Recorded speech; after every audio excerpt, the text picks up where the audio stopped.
Kemarin saya sebutkan baru beberapa. Mengapa orang itu di alam kubur kok disiksa? Nah, itu baru. Satu, karena sering meninggalkan sholat. Ngeremehno sholat. Masya Allah. Padahal ya tulisannya gede-gede. Sholatlah sebelum disolati. Tapi ya Allah, yes diwaca ngono tok. Gak dilebokno nang jero ati, nah bakal iki ya mati. Ya Allah. Allah. Makanya betul ya, ada istilah ati itu ada qalbun mayyitun. Ada hati yang mati. Ada qalbun maridun. Ada hati yang sakit. Yang mati itu hatinya orang kafir. Kalau marid, hati sakit itu hatinya orang munafik. Ada qalbun salim. Ini hati jenengan muga-muga ya. Hati sing selamat.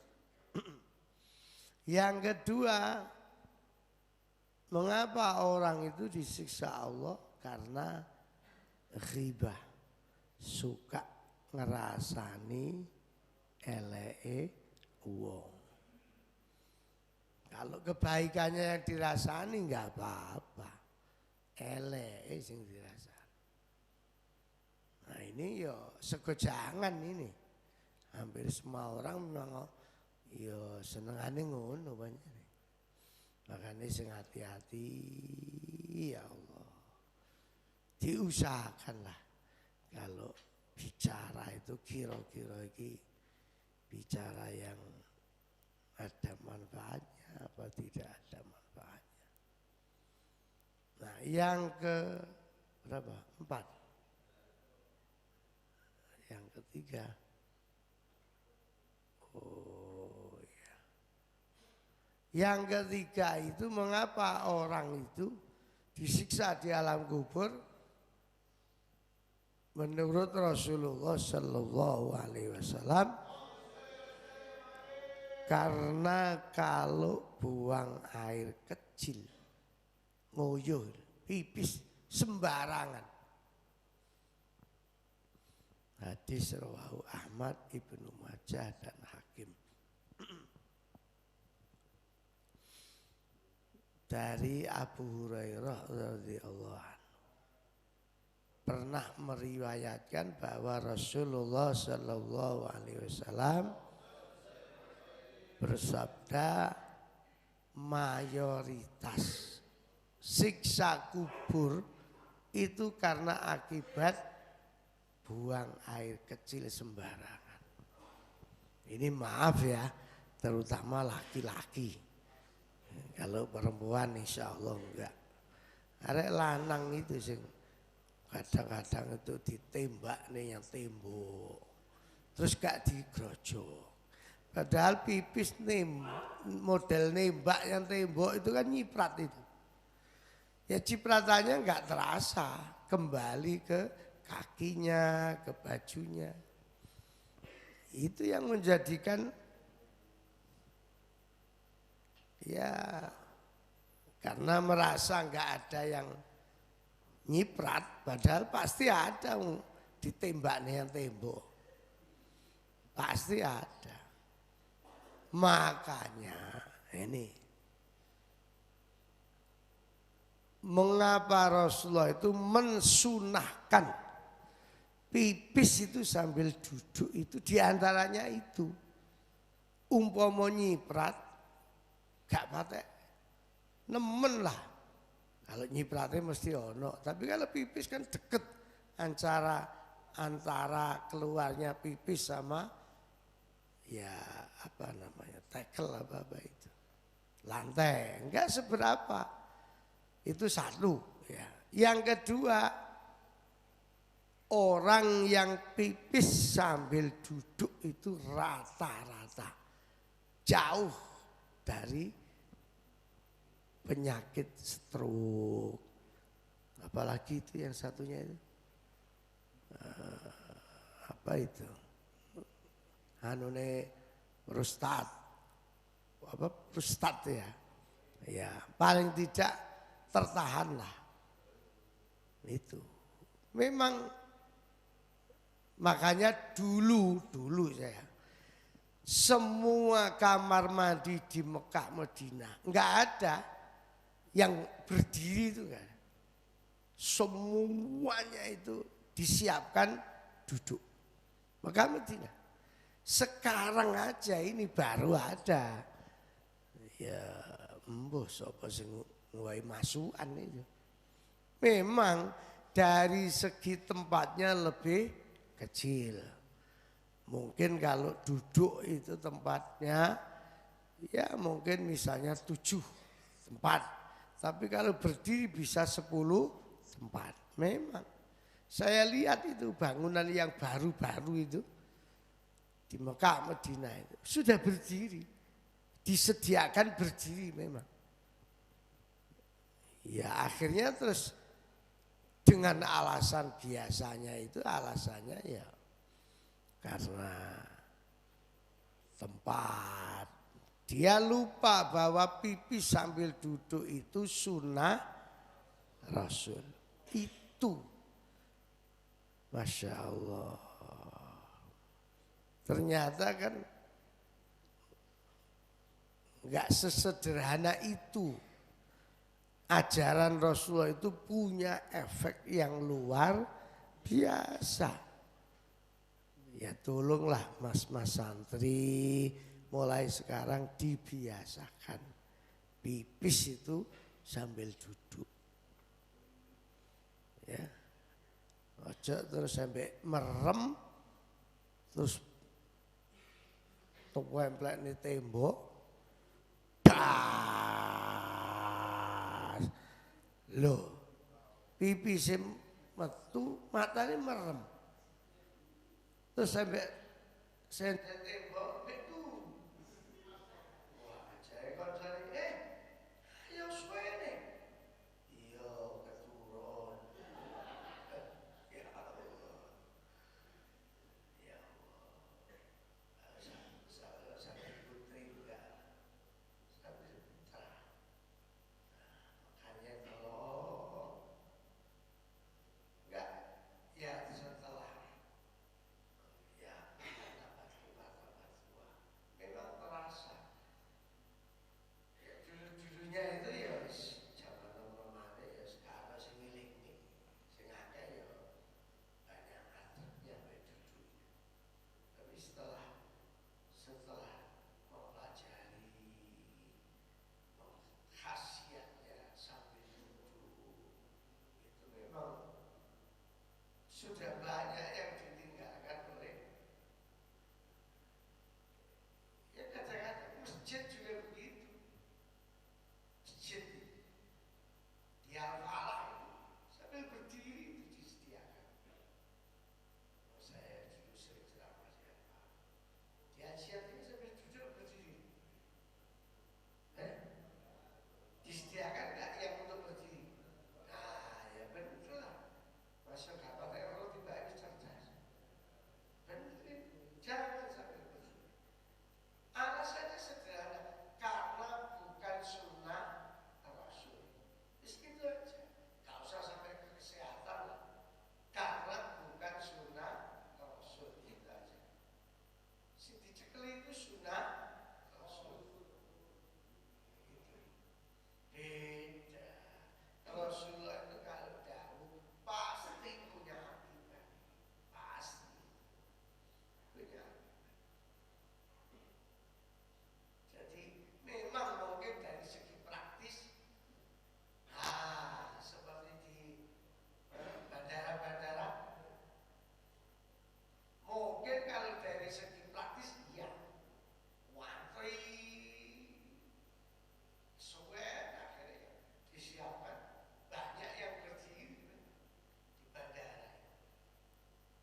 itu berarti ngeden hari itu.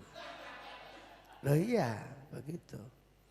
Tapi karena ya mungkin apa kurang baca apa gimana. Banyak perempuan itu ya gak dem, ya meneng aja, malah nyanyi.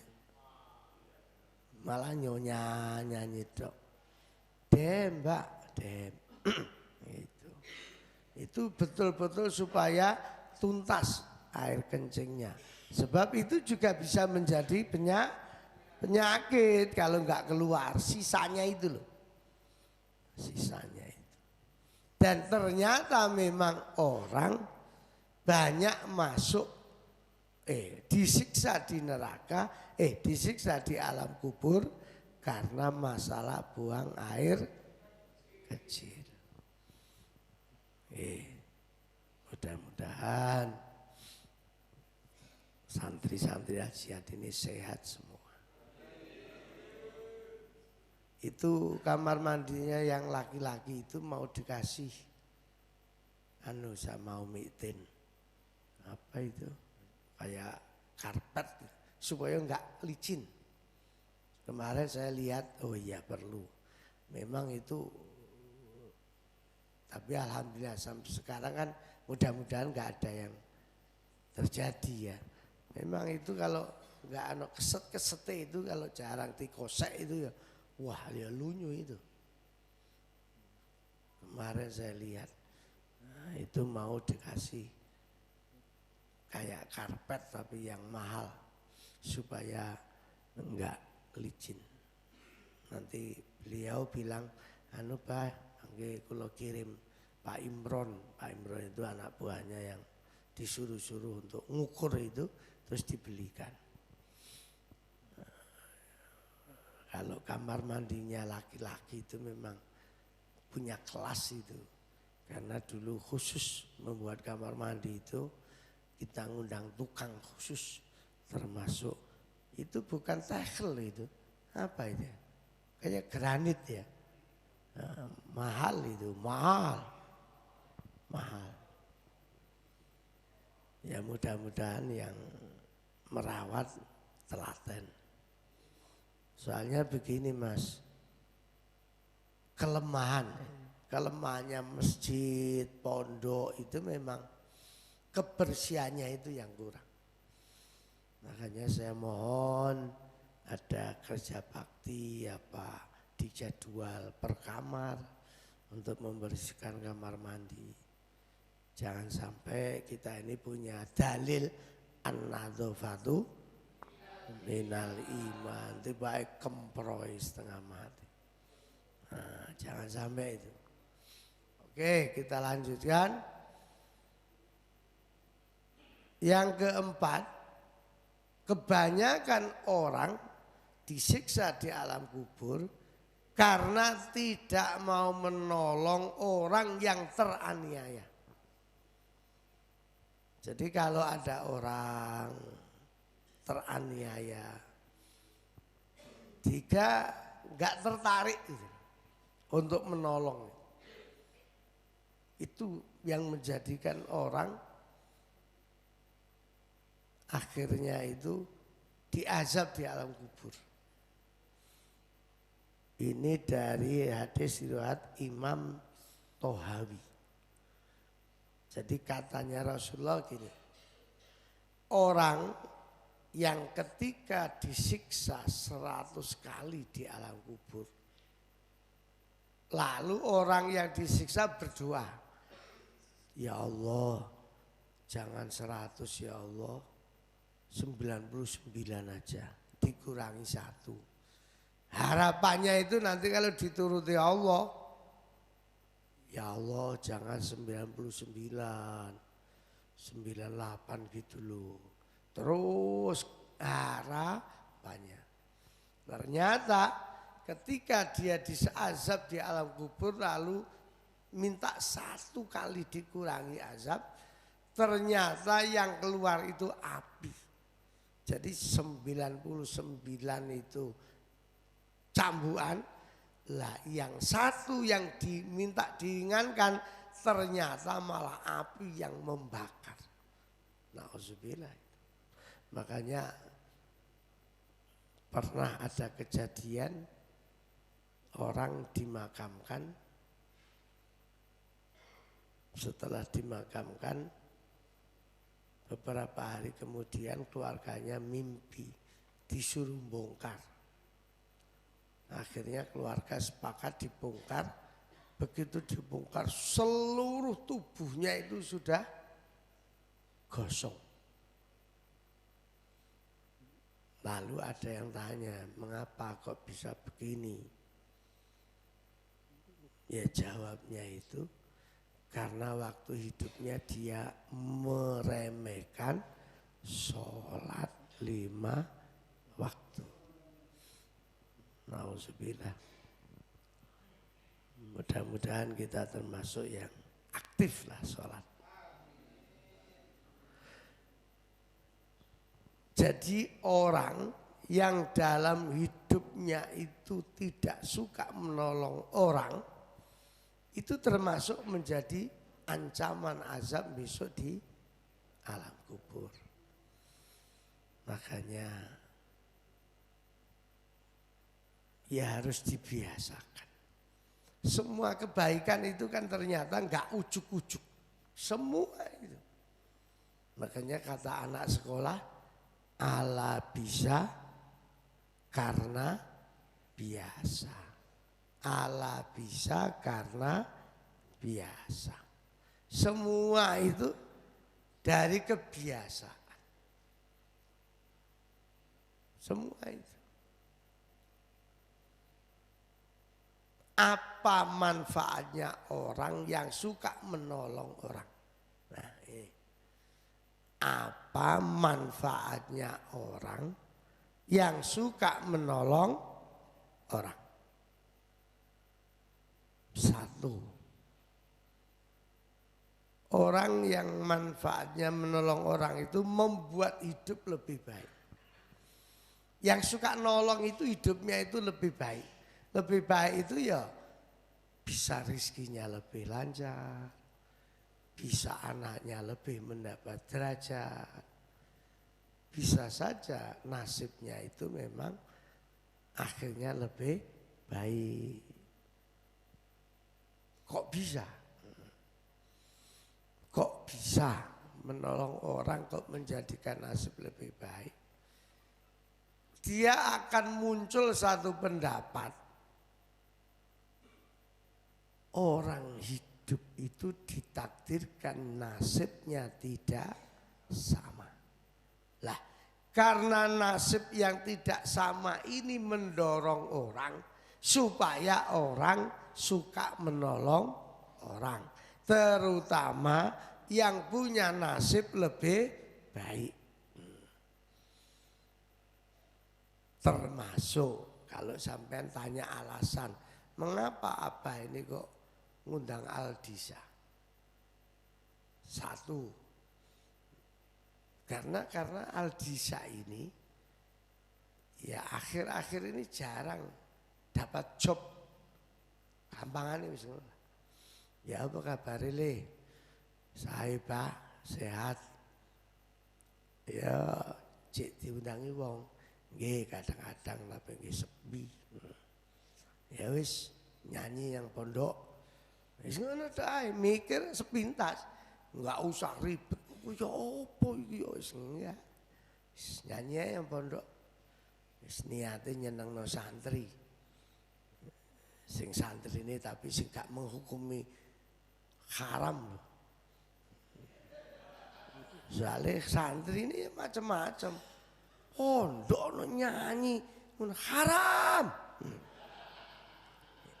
Ya yang haram ya sarapan aja terus turu mana. Wong haram. Ya kalau Abah ini orangnya cara berpikirnya simpel. Urip iki wis pokoke ya apa carane iso nyenengno wong. Perkara ndase gila-gila sing penting kan seneng atine. Ngrungokne musik ndase gila-gila. Ijek haram ngelokno wong niku timbangane sing nyanyi itu. Wong nyanyi lho dosane apa wong nyanyi ya. Lah itu banyak yang mendem-mendem, Mbah. Loh, sing dosa kan sing mendem duduk sing nyanyi. Ya apa wong-wong mikire gitu ya. Dikebiau-biau. Omai ramai lah nyanyi karena ate mendem nih. Sampai tuwek ya tahes ya sokeh bojo papat ya di omah kabeh. Sing kiai-kiai bojone situ kadang-kadang gegeran tok ae. Senengane ngelokno wong. Kan banyak toh wong iku sok suci, sok apik, sok bener itu kan sampai gak melihat apa isine itu apa itu kan gak lihat. Ya saya ya pernah dikirimi orang WA waktu zamane Didi apa sapa joget itu. Apakah seperti itu pondok pesantren? Itu tak jawab iya. Loh diteruskan, apakah Rasulullah mengajarkan seperti itu? Tak jawab gak eru. Wong aku ya gak nate ketemu Kanjeng Nabi. Wis ya. Tawarusno ya kata jawab tak jarno. Entek pulsane akhirnya deh. Masya Allah. Subhan. Anak Aldisa yang diundang pasti seneng karena dapat sangu. Iya dah. Dapat sarapan. Santri sing gak haram lho ya. Ya melok seneng. Sing gak haram lho. Ya melok seneng. Nyanyi lagune Maulana Ardiansah. Loh, kabeh ero arek Maulana Ardiansah. Arek 6 gak Maulana Ardiansah. Ya gak apa-apa sih. Loh, bukan Ardiansah iku.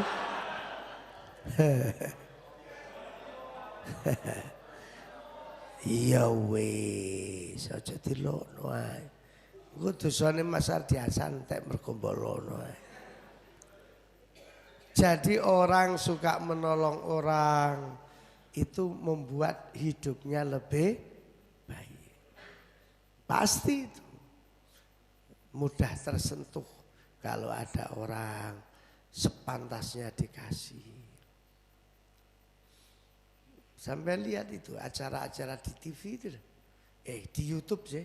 Saya lihat ada pengemis minta anak jilbaban, minta sana. Wah, kotor semua. Padahal jilbaban itu. Mbok sing dijilbabi apane? Ndase mbok. Ndase tok atine gak dijilbabi. Pindah lagi.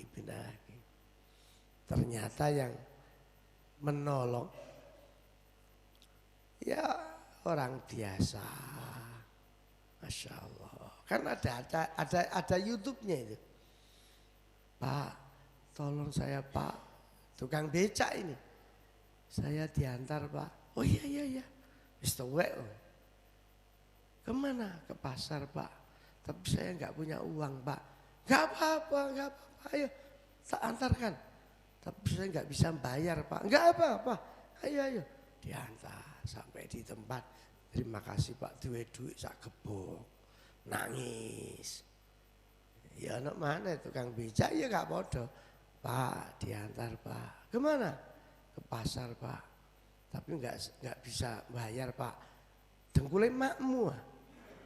Nggak bisa. Gak bayar Pak, becak. Becake bulikmu. Akhirnya setelah yang ngantar dapat uang sak gebok baru getun. Mesti getun ini buri mesti. Kau no getun ngarep ini.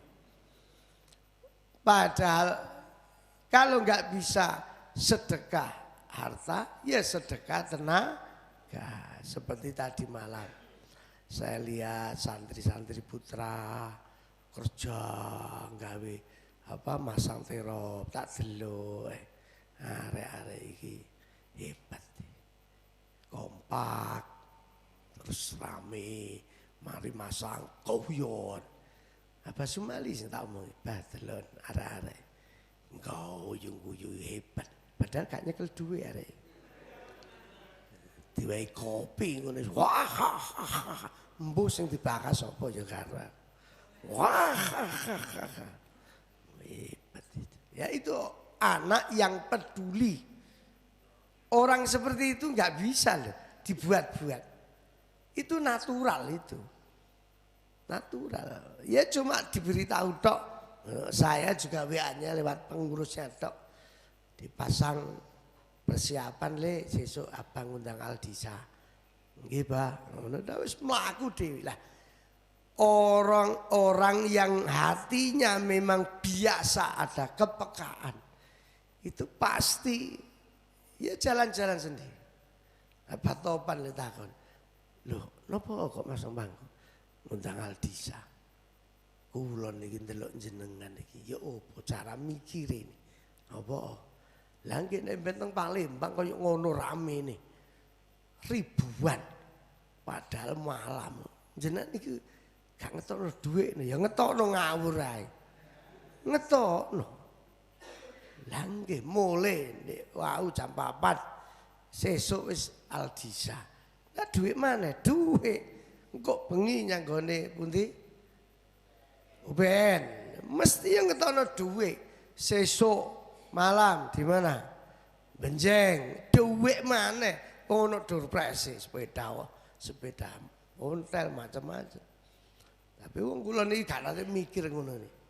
Sebenarnya nate mikir. Wis pokoke kula niki sing penting ku nak aku golek-golek gak ono otomatis to. Iso ngomong iku kudu iso nglakoni. Wis ngono tok. Enggak pernah saya ini eman ngetokno duit saya secara pribadi itu enggak pernah eman. Ini berapa orang ini yang saya umrohkan ya, angkatan ini. Ada 4 orang yang saya umrohkan. Jadi ya orang itu harus peduli. Tapi itu enggak bisa, tiba-tiba itu enggak bisa. Semuanya itu harus latihan. Makanya santri sampai mumpung di pondok latihanlah peka itu. Peka terhadap kebersihan, peka terhadap ketertiban. Peka. Sebab kalau enggak peka mesti pekok. Wis pasti pekok wis. Areke gendeng. Sapa sing guyu? Abah iku oh iku sing peka, iki pekok. Nah sebetulnya iku ndeledek, situke ndeledek tok. Wis gak ngewangi rokoke koncone disahut.